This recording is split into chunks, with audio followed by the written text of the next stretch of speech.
Oke guys, ketemu lagi dengan saya Abraham Pelokila. Hari ini kita akan bahas ada hal yang menarik ini. Curhat bisa menjadi hal yang baik, tetapi kadang-kadang kita tidak menemukan tempat curhat yang benar. Nah, sebenarnya Alkitab mengajarkan kita bahwa Tuhan adalah sahabat yang baik, atau dia adalah psikolog yang hebat. Dia mampu menjawab semua kebutuhan kita.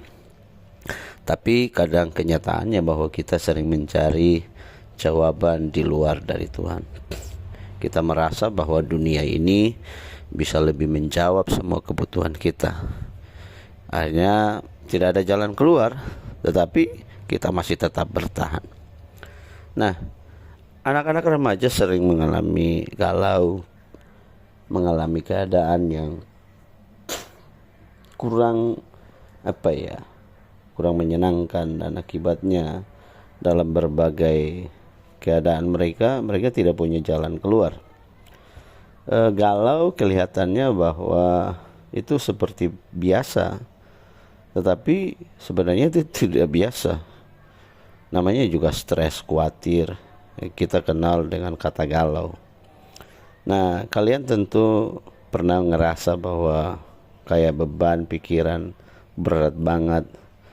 Ada yang dipikirkan, mungkin tugas menumpuk, nilai ulangan tidak bagus, hubungan dengan temanmu tidak begitu bagus, hubungan dengan orang tua juga kurang bagus, bingung mau kuliah di mana dan sebagainya. Tentu banyak hal yang kalian hadapi, dan itu sebenarnya tidak mudah. Ya, tapi yang paling berbahaya adalah ketika kita merasa sendiri dalam pergumulan kita. Kemudian kita memendamnya sendiri, semuanya sendiri.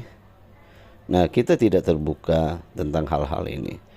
Kita akan bahas hari ini sama-sama tentang stres, galau, dan bagaimana kita curhat yang benar. Sebab Tuhan itu adalah sahabat kita, atau juga psikolog kita. Mengapa penting kita bahas hal-hal seperti ini?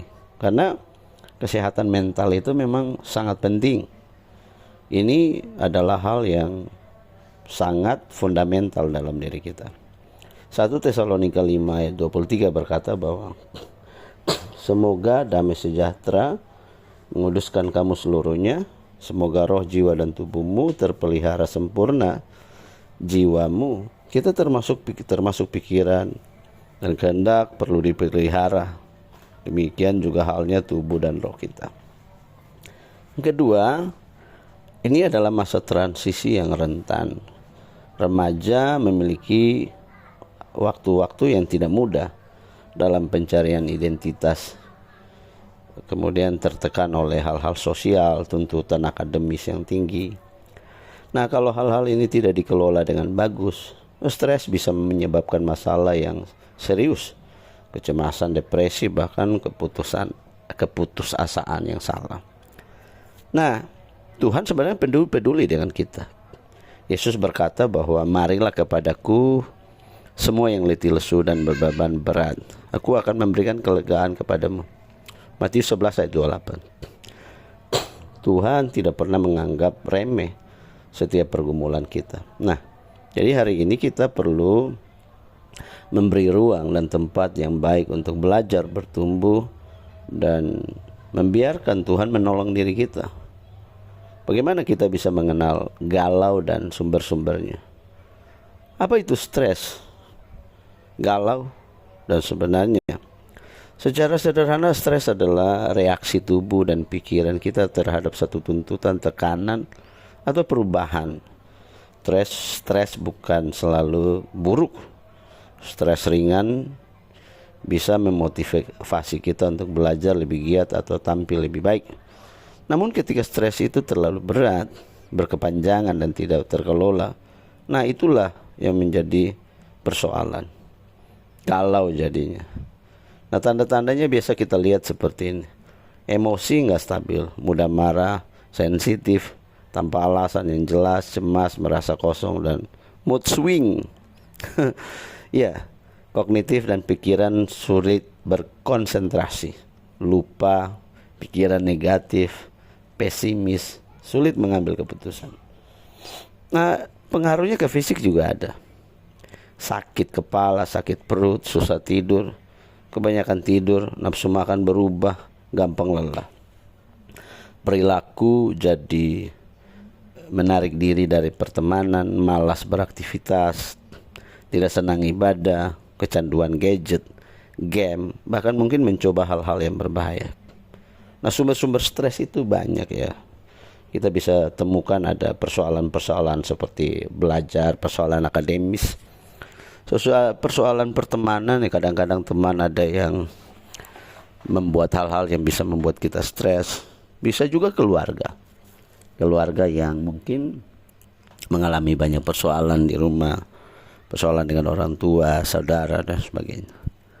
Kemudian diri sendiri juga jadi persoalan. Pertanyaan siapa saya, krisis percaya diri, kekhawatiran, penampilan tubuh yang mungkin kita tidak begitu menerima keadaan kita, putus asa, kita selalu membanding-bandingin diri kita dengan orang lain.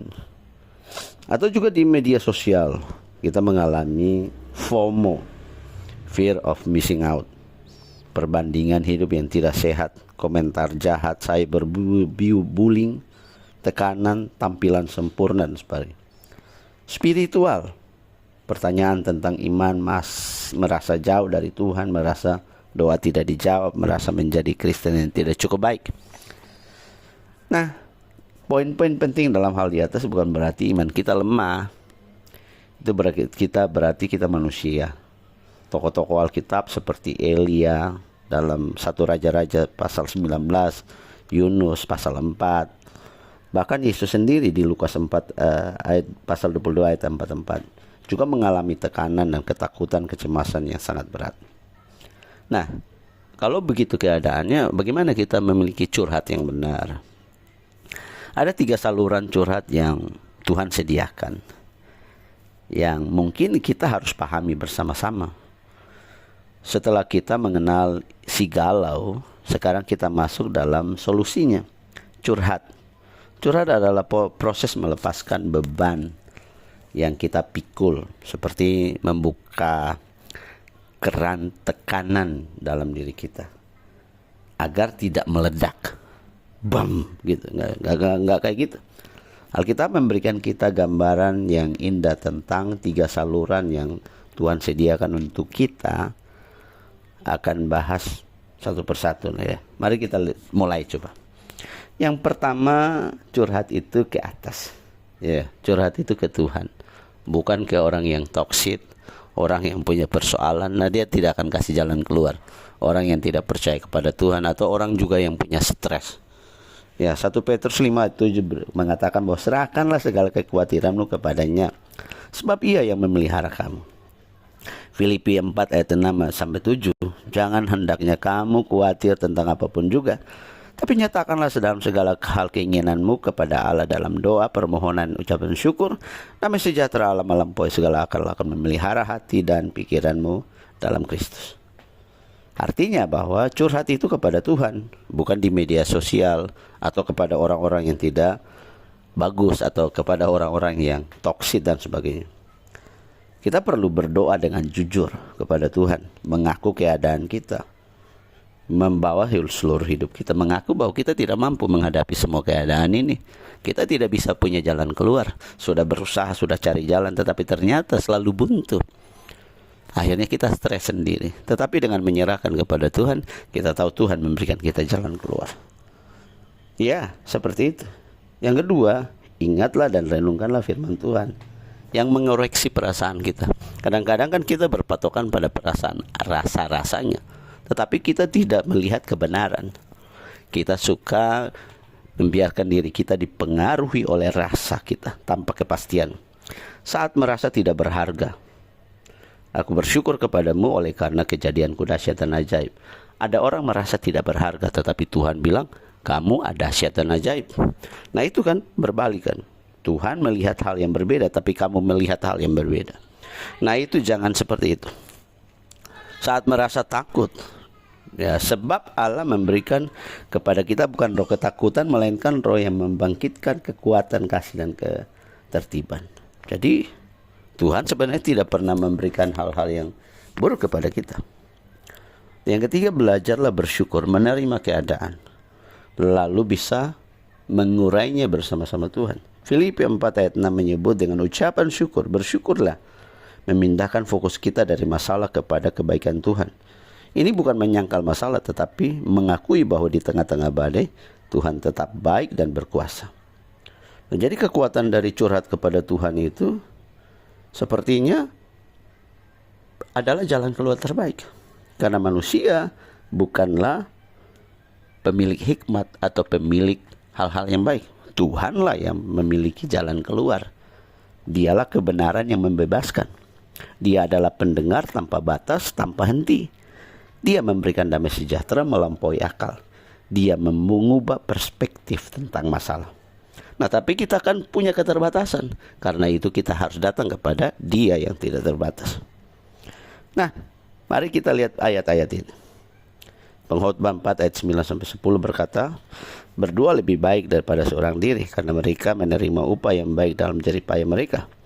Nah, kalau mereka jauh, yang seorang mengangkat temannya, tetapi wahai orang yang jauh tidak mempunyai orang lain untuk mengangkatnya. Amsal 17 ayat 17, seorang sahabat menaruh setia waktu menjadi seorang saudara dalam kesukaran. Nah, dari sini kita belajar, curhatlah kepada Tuhan. Jangan suka mencari hikmat manusia dan mengandalkan diri sendiri. Belajarlah untuk berdoa, belajarlah untuk percaya, berserah kepada Tuhan. Ingatlah bahwa Tuhan adalah jalan keluar. Sampai sini, kalau ada komentarmu, taruh di kolom komentar. Ya, Tuhan memberkati.